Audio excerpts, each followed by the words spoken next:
ശബരിമല സ്വർണ്ണക്കൊള്ളയിൽ മുഖ്യപ്രതി ഉണ്ണികൃഷ്ണൻ പോറ്റി ലക്ഷ്യം വെച്ചത് രാജ്യാന്തര വിഗ്രഹക്കടത്തെന്ന സംശയം പ്രകടിപ്പിച്ചു ഹൈക്കോടതി. രാജ്യാന്തര വിഗ്രഹക്കടത്തുകാരനായ സുഭാഷ് കപൂറിന്റെ ഓപ്പറേഷനുകൾക്ക് സമാനമായ നീക്കമെന്നാണ് കോടതിയുടെ നിരീക്ഷണം. സ്വർണ്ണക്കൊള്ളയിൽ തിരുവിതാംകൂർ ദേവസ്വം ബോർഡിനെതിരെ ഗുരുതര പരാമർശങ്ങളും ഇന്ന് കോടതി നടത്തി. തിരുവിതാംകൂർ ദേവസ്വം ബോർഡിനെതിരെ അഴിമതി നിരോധന നിയമം നിലനിൽക്കുമോ എന്ന് പരിശോധിക്കണം എന്നും കോടതി പ്രത്യേക അന്വേഷണ സംഘത്തിന് നിർദ്ദേശം നൽകി.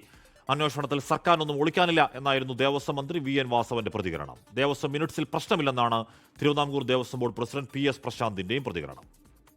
ഞങ്ങൾ ഇക്കാര്യത്തിൽ എടുത്ത നിലപാടുകൾ സുതാര്യമായതുകൊണ്ടാണ് ഞങ്ങൾ ആ നിലപാടെടുത്തത്. 98 മുതൽ 2025 വരെയുള്ള ഇതുമായി ബന്ധപ്പെട്ട എല്ലാ ബോർഡുകളുടെയും ബോർഡുകളെയും ഉൾപ്പെടുത്തി അന്വേഷണ പരിധിയിൽ വരുത്തണമെന്ന് തന്നെയാണ് ഞങ്ങൾ അന്നത്തെ നിലപാട്, ഇന്നത്തെ നിലപാട്. പക്ഷെ ഞങ്ങൾ അങ്ങനെ ഒരു നിലപാടെടുക്കാൻ ഞങ്ങൾക്ക് ഒരു ബോധ്യം എന്ന് പറയുന്നത് കൃത്യമായും സുതാര്യമായും കാര്യങ്ങൾ നടത്തി എന്നുള്ള ബോധ്യം ഞങ്ങൾക്കുള്ളതുകൊണ്ടാണ്. അതൊക്കെ പരിശോധിക്കട്ടെ. അതൊക്കെ കോടതിയെ ഞങ്ങൾ ബോധ്യപ്പെടുത്തും. ബഹുമാനപ്പെട്ട കോടതിയെ അത് ഞങ്ങളുടെ സ്റ്റാൻഡിംഗ് കൗൺസിൽ മുഖാന്തരം ഞങ്ങൾ ബോധ്യപ്പെടുത്തും. ബോർഡിന്റെ ഉത്തരവുകൾ ഇറക്കിയതിൽ ഒരു അവ്യക്തതയുമില്ല. അത് മിനിറ്റ്സുമായി ബന്ധപ്പെട്ട് എന്തെങ്കിലും പ്രശ്നമുണ്ടെങ്കിൽ നമുക്ക് നോക്കാം. അത് ഒന്ന് പരിശോധിക്കാം. വിഷ്ണു സുരേഷ്, ഷഫീദ് റാവുത്തർ, സലിം മാലിക് എന്നിവർ ചേരുന്നു ഏറ്റവും പുതിയ വിവരങ്ങളുമായി. വിഷ്ണു, ആദ്യം ചോദിക്കാനുള്ളത്, ഈ കഴിഞ്ഞ ഇടക്കാല ഉത്തരവിലും ഈ ദേവസ്വം ബോർഡിനെ രൂക്ഷമായി വിമർശിക്കുന്ന പരാമർശങ്ങൾ എന്ന് പറഞ്ഞാൽ 2019 ഈ ഗോൾഡ് പിൽഫറേജിന്, ഗോൾഡ് തട്ടിപ്പിന് 2024 ഒത്താശ ചെയ്തെന്ന മട്ടിൽ ആ പരാമർശം നീക്കിക്കിട്ടാൻ കോടതിയെ സമീപിക്കുമെന്ന് നേരത്തെ PS പ്രശാന്ത് പറഞ്ഞിരുന്നു. ഹൈക്കോടതിയിലേക്ക് അങ്ങനെ ഒരു ആവശ്യം PS പ്രശാന്ത് ഉന്നയിച്ച അറിയാമോ? ഒന്ന്. രണ്ടാമത്തെ കാര്യം, ഈ സുഭാഷ് കപൂറിന്റെ തട്ടിപ്പിന്റെ മോഡസ് ഓപ്പറാണ്ടി ഞാനിങ്ങനെ നോക്കുമായിരുന്നു ഗൂഗിളിൽ. ഏതാണ്ട് ഇതേ പരിപാടിയാണ് എന്ന് പറഞ്ഞാൽ അളവെടുക്കുക, മോഡൽ ഉണ്ടാക്കി ഒറിജിനൽ സാധനം അടിച്ചു മാറ്റിയ ഈ ഡ്യൂപ്ലിക്കേറ്റ് കൊണ്ട് വെക്കുക. എന്താണ് മോഡസ് ഓപ്പറാണ്ടി ഒന്നാണ്. വിഷ്ണു, ഈ ഒന്നാമത്തെ ഇടക്കാല ഉത്തരവ് മുതൽ എട്ടാമത്തെ ഇടക്കാല ഉത്തരവ് വരെ കോടതി സംശയിച്ച ഒരു സംശയവും എന്ന് പറഞ്ഞാൽ നമുക്ക് ഇങ്ങനെയൊക്കെ ഉണ്ടാകുമോ എന്ന് നമുക്ക് സംശയം തോന്നിയെങ്കിൽ കോടതി സംശയിച്ച ഒരൊറ്റ സംശയവും വൃഥാവിലായ സംശയങ്ങളില്ല. അത് കാരണം ഞാൻ ഭയക്കുന്നു, സുഭാഷ് കപൂറിന്റെ പേരെ കോടതി പറയുമ്പോൾ നമ്മൾ സാക്ഷ്യം വഹിക്കുന്നത്, നമ്മൾ ഇപ്പോൾ കൈകാര്യം ചെയ്യുന്ന വാർത്ത അതൊരു മാരക കൊള്ളയുടെ ടിപ്പ് ഓഫ് ദ ഐസ്ബർഗ് മാത്രമാണെന്ന് ഞാൻ സംശയിക്കുന്നു. വിഷ്ണു.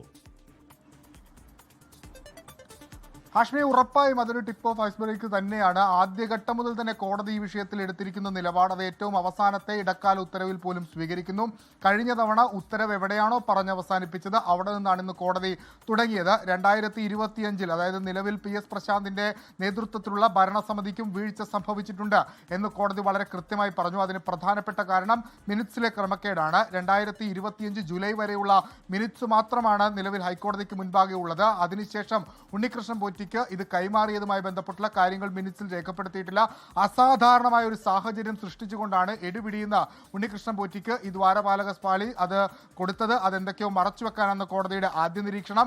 പിന്നീട് വന്നതാണ് ഏറ്റവും പ്രധാനപ്പെട്ടത്. രാജ്യാന്തര വിഗ്രഹക്കടത്തുമായി ഈ ശബരിമല കൊള്ളക്ക് ബന്ധമുണ്ടോ എന്ന് കോടതി സംശയിക്കുന്നു. അത്തരത്തിലുള്ള ഇടപെടലുകൾ ഉണ്ണികൃഷ്ണൻ പോറ്റിയുടെ ഭാഗത്തുനിന്നുണ്ടായിരുന്നു. അതിന് ഒത്താശ ചെയ്തു കൊടുത്ത ഉദ്യോഗസ്ഥരാണെന്ന് പറയുന്നു. അതായത് സന്നിധാനത്തെത്തി അവിടുത്തെ വസ്തുക്കളുടെ അളവെടുത്ത് അതിൻ്റെ ഒരു മോഡൽ ഉണ്ടാക്കി അത് മറ്റ് രാജ്യാന്തര മാർക്കറ്റിൽ വിറ്റ് അതിൽ നിന്ന് കോടികൾ സമ്പാദിക്കാനുള്ള ഒരു ഉദ്ദേശം സുഭാഷ് കപൂറിനെ പോലെ ഉണ്ണികൃഷ്ണൻ പോറ്റിക്ക് ഉണ്ടായെങ്കിൽ അതിൽ വിശദമായ പരിശോധന വേണമെന്ന് ഹൈക്കോടതി വ്യക്തമാക്കുന്നുണ്ട്. ഒപ്പം 2019 ഈ സ്വർണം പൂശിയതുമായി ബന്ധപ്പെട്ട് അതിനുശേഷം വന്ന സ്വർണത്തിന്റെ ബാക്കി വന്ന അവശേഷങ്ങൾ അത് ഉണ്ണികൃഷ്ണൻ പോറ്റി ഇതിനെ കൈവശം വെച്ചു. അത് ബോർഡിന്റെ മുതലാണ്. പക്ഷേ ബോർഡ് എന്തുകൊണ്ടാണ് ഇത്തരത്തിലൊരു ക്രിമിനൽ നടപടി ഇയാൾ കൈവശം വെച്ചിട്ടും സ്വീകരിക്കാതിരുന്നത് വളരെ അത്ഭുതപ്പെടുത്തുന്നു എന്നാണ് കോടതി പറഞ്ഞത്. അതുകൊണ്ട് തന്നെയാണ് ഉദ്യോഗസ്ഥർക്ക് ഇതിൽ പങ്കുണ്ട്. ഉദ്യോഗസ്ഥരും ഉണ്ണികൃഷ്ണൻ പോറ്റിയും ചേർന്ന് ലക്ഷക്കണക്കിന് അയ്യപ്പന്മാരെ വഞ്ചിച്ചു എന്ന ടേം തന്നെയാണ് കോടതി ഇതുമായി ബന്ധപ്പെട്ട് ഉപയോഗിക്കുന്നത്. ആ പശ്ചാത്തലത്തിൽ കൂടിയാണ് അഴിമതി നിരോധന നിയമം ദേവസ്വം ബോർഡിന് രണ്ടാമത്തെ വരി ഇപ്പോൾ ഒരു അയ്യപ്പ വിശ്വാസിയുടെ ഹൃദയത്തിൽ വലിയ വേദന ഉണ്ടാക്കുന്ന വരിയാണ് എന്ന് പറഞ്ഞാൽ ക്ഷേത്ര സ്വത്തിന്റെ പവിത്രതയ്ക്ക് ഭംഗം വരുത്തി. വിഷ്ണു. ഹാഷ്മി, കഴിഞ്ഞ തവണകളിലൊക്കെ തന്നെ ഹൈക്കോടതി വളരെ കൃത്യമായി പറഞ്ഞിരുന്നു. അതായത് പരിശുദ്ധപരമായ ഒരു സ്ഥലത്തെ ഭരണപരമായ ഇത്തരം വീഴ്ചകൾ അത് അംഗീകരിക്കാനാവില്ല.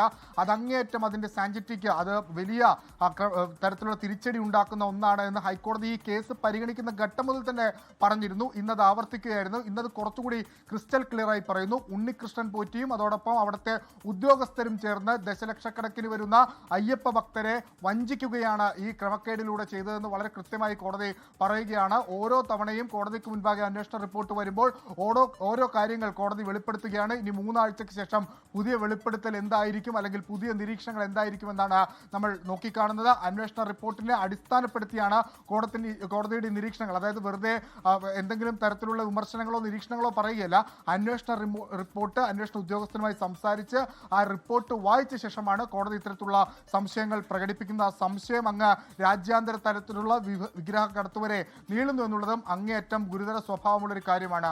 ഹാഷ്മി, ലോകത്തെവിടെയായാലും ഏത് സമയത്തും 24 വാർത്തകളും ഓഗ്മെന്റഡ് റിയാലിറ്റി പാക്കേജുകളും എക്സ്പ്ലെയിനറുകളും വിശദമായി കാണാൻ ഞങ്ങളുടെ യൂട്യൂബ് ചാനൽ നിങ്ങൾക്ക് സബ്സ്ക്രൈബ് ചെയ്യാം.